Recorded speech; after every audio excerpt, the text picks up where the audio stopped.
সহিহ মুসলিম শরীফে এসেছে রাসূল সাল্লাল্লাহু আলাইহি সাল্লাম বলেন, কাতাবাল্লাহু মাকাদিরুল খলাইকি ক্বাবলা আন ইয়াখলুকাস সামাওয়াতি ওয়াল আরদা বি50,000 সানা।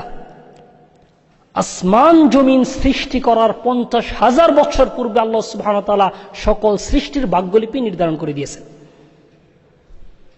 অর্থাৎ আপনার আমার প্রত্যেকের রিজিক, প্রত্যেকের মৃত্যু জন্ম তা সুনির্দিষ্টভাবে লিপিবদ্ধ। কিন্তু দুঃখের বিষয় হচ্ছে এরপরও আমরা দেখতে পাই রাস্তার মোড়ে, বিভিন্ন ব্যানারে, দেয়ালের পোস্টারে যে উমুকের অকাল মৃত্যুতে আমরা শোকাহত। আস্তাগফিরুল্লাহ। কিভাবে একজন মুসলিমের বক্তব্য হতে পারে অকাল মৃত্যু, যেখানে আল্লাহ সুবহানাহু ওয়া তাআলা সূরা আল ইমরান 145 নং আয়াতে বলেন, ওয়ামা কানা লিনাফসিন আন তামুতা ইল্লা বিইযনিল্লাহি কিতাবাম মুআজ্জালা। কোন নফস, কোন প্রাণ মৃত্যুর কোলে ঢলে পড়ে না ইল্লা বিইযনিল্লাহ, আল্লাহ সুবহানাহু ওয়া তাআলার হুকুম ব্যতীত। কিতাবাম মুআজ্জালা, তা সুনির্দিষ্টভাবে লিপিবদ্ধ। আপনি আজকে অকাল মৃত্যু কেন বলছেন?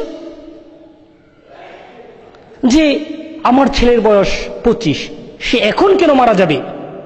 সে তো মারা যাবে তার বয়স যখন হবে 60-70, বয়স যখন 50 হবে তখন সে মক্কায় গিয়ে হজ করবে, তারপর কিছু সালাত সিয়াম করে, কিছু এতিমখানায় দান করে, মিসকিনকে দান করে, তাহলে তারপর মৃত্যুর জন্য প্রস্তুতি হবে, তারপর হাসপাতালে সে মারা যাবে। আপনি কি এটাই ভাবছেন? সূরা নাহলের 61 নং আয়াত আপনি পড়ুন, ওয়ালাকিন ইউআখিরুহুম ইলা আজালিন মুসাম্মা ফাইযা জাআ আজালুহুম লা ইস্তাখিরুনা সাআতা ওয়া লা ইস্তাকদিমুন।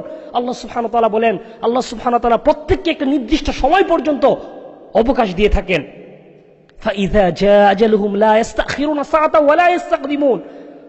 আর নির্দিষ্ট সময়টা যখন শেষ হয়ে যাবে, যখন মৃত্যুর সময়টা এসে যাবে, ফালা ইস্তাখিরুনা সাআতা ওয়া লা ইস্তাকদিমুন, তখন আল্লাহ সুবহানাহু ওয়া তাআলা তার এই মৃত্যুতে কিঞ্চিত পরিমাণ বিলম্বও করবেন না, এবং এই মৃত্যুর সময় থেকে কিঞ্চিত পরিমাণ অগ্রগামী তাড়াতাড়িও করা হবে না।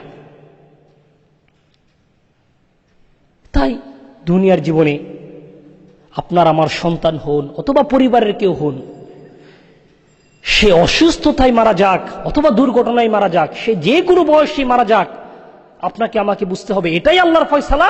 আর যদি আমরা মুমিন হই তাহলে আল্লাহ সুবহানাহু ওয়া তাআলার এই ফয়সালার উপর আমরা সন্তুষ্ট থাকবো, ধৈর্য ধারণ করব। সহিহ মুসলিম শরীফে এসেছে রাসূল সাল্লাল্লাহু আলাইহি সাল্লাম বলেন, আজাবাল লিআমরিল মুমিন ইন্না আমরাহু কুল্লাহু লাহু খায়র ওয়া লাইসা যালিকা লিআহাদিন ইল্লাল মুমিন। মুমিনের ব্যাপারটাই হচ্ছে আশ্চর্যজনক। ইন্না আমরাহু কুল্লাহু লাহু খায়র, মুমিন ব্যক্তির প্রত্যেকটা কর্মই হচ্ছে কল্যাণকর।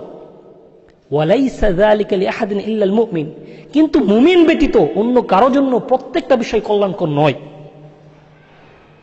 কিরকম কল্যাণকর? ইন আসাবাতহু সাররাউ শাকার ফাকানা খায়রুল্লাহ।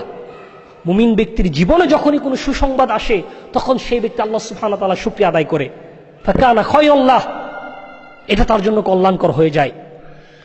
ওয়া ইন আসাবাতহু দাররাউ সাবার ফাকানা খায়রুল্লাহ।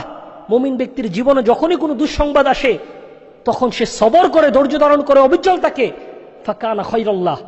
এই দুঃসংবাদের প্রেক্ষিতে ধৈর্য ধারণ করাটা, অবিচল থাকাটা, এটা আল্লাহ সুবহানাহু ওয়া তাআলা তার জন্য কল্যাণকর করে দেন।